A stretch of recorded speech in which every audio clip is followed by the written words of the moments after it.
بسم اللہ الرحمن الرحیم۔ ایک دفعہ کا ذکر ہے کہ ایک تفریحی بحری جہاز سمندر میں حادثے کا شکار ہو گیا۔ جہاز پر ایک میاں بیوی کا جوڑا بھی سوار تھا۔ لائف بوٹ کی طرف جانے کے بعد انہیں احساس ہوا کہ اس میں صرف ایک شخص کی گنجائش باقی ہے۔ اس وقت اس شخص نے عورت کو اپنے پیچھے دھکیل دیا اور خود لائف بوٹ پر چھلانگ لگا دی۔ خاتون نے ڈوبتے ہوئے جہاز پر کھڑے ہو کر اپنے شوہر سے ایک جملہ کہا۔ یہاں استانی نے توقف کیا اور پوچھا، آپ لوگوں کا کیا خیال ہے کہ وہ کیا بات چلائی تھی؟ زیادہ تر طلباء نے پرجوش ہو کر جواب دیا، میں تم سے نفرت کرتی ہوں، میں اب تک اندھی تھی۔ اب استانی نے ایک لڑکے کو دیکھا جو اس تمام تر قصے کے دوران خاموش رہا تھا۔ استانی نے اسے جواب دینے کے لیے کہا اور اس نے جواب دیا، استانی صاحبہ، مجھے یقین ہے کہ وہ چیخی ہوگی، ہمارے بچے کا خیال رکھنا۔ استانی نے حیرانی سے پوچھا، کیا تم نے یہ کہانی پہلے سنی ہوئی ہے؟ لڑکے نے سر ہلایا، نہیں، لیکن یہ بات میری ماں نے میرے والد کو بیماری سے مرنے سے پہلے بتائی تھی۔ استانی نے افسوس کرتے ہوئے کہا، جواب صحیح ہے۔ تفریحی بحری جہاز ڈوب گیا۔ وہ شخص بخیریت گھر پہنچ گیا اور اپنی بیٹی کو تنہا پالا۔ اس شخص کی موت کے کئی سال بعد ان کی بیٹی کو اپنا سامان صاف کرتے ہوئے اس کی ایک ڈائری ملی۔ اس ڈائری سے یہ راز آشکار ہوتا ہے کہ جب اس کے والدین تفریحی جہاز پر گئے تھے تو ماں کو پہلے سے ہی ایک لا علاج بیماری کی تشخیص کی گئی تھی۔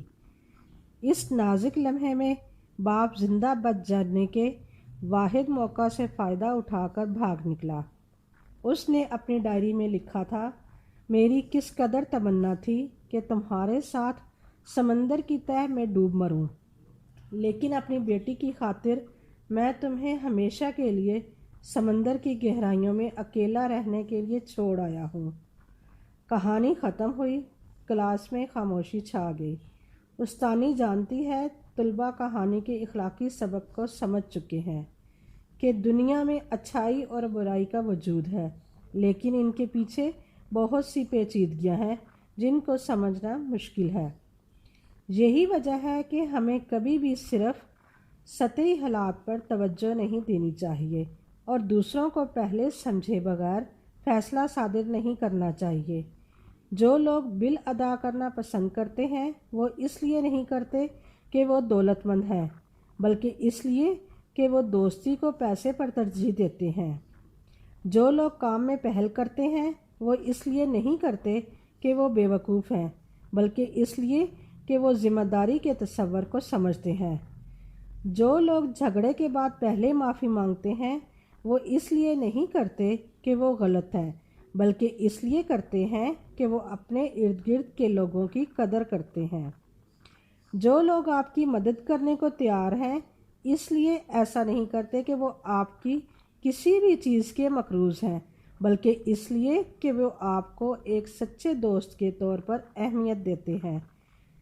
جو لوگ اکثر آپ کو میسج کرتے ہیں ایسا اس لیے نہیں کرتے کہ ان کے پاس کرنے کے لیے کچھ بہتر کام نہیں ہے، بلکہ اس لیے کہ آپ ان کے دل میں بستے ہیں۔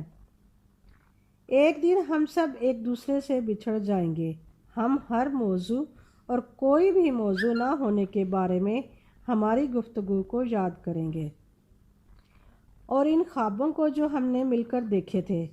دن، مہینے، سال گزرتے جائیں گے یہاں تک کہ یہ رابطہ نایاب ہو جائے گا۔ ایک دن ہمارے بچے ہماری تصویریں دیکھیں گے اور پوچھیں گے، یہ کون لوگ ہیں؟ اور ہم پوشیدہ آنسوؤں کے ساتھ مسکرائیں گے، کیونکہ ایک مضبوط لفظ دل کو چھو لیتا ہے اور آپ کہیں گے، یہ وہی تھے جن کے ساتھ میں نے اپنی زندگی کے بہترین دن گزارے تھے۔